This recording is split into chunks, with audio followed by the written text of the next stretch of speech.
Parvenir à l'égalité des sexes et à l'autonomisation de toutes les femmes et filles dans le contexte des politiques et programmes de lutte contre le changement climatique, l'environnement et la réduction des risques de catastrophes. C'est le thème qui a meublé les consultations ministérielles africaines qui se sont tenues le 28 février 2022. Une initiative de la Commission de la condition de la femme, CSW66. L'occasion pour faire le point sur les inégalités entre les sexes qui influencent la capacité des femmes à faire face aux nombreux défis, à l'instar des effets du changement climatique en Afrique.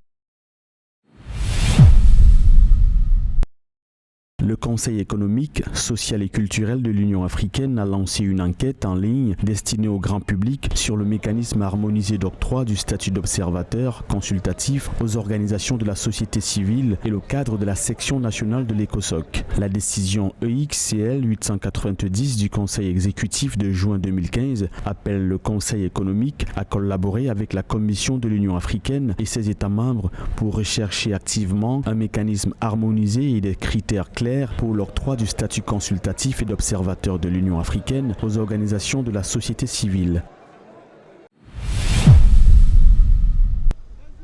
Les chefs d'État et de gouvernement des 13 pays signataires de l'accord cadre d'Addis Abeba pour la paix, la sécurité et la coopération pour la République démocratique du Congo et la région des Grands Lacs ont désigné Félix Tshisekedi pour succéder à l'Ougandais Yoweri Museveni à la présidence du mécanisme régional de suivi pour un mandat d'1 an. La décision prise fait partie des résolutions ayant sanctionné la tenue à Kinshasa le 24 février à la Cité de l'Union africaine de la 10e réunion de haut niveau du mécanisme régional de suivi. Les États signataires se sont également résolus de promouvoir davantage les processus politiques inclusifs, crédibles et pacifiques qui donnent une voix à tous les citoyens dans le respect de la primauté du droit et des libertés et droits fondamentaux.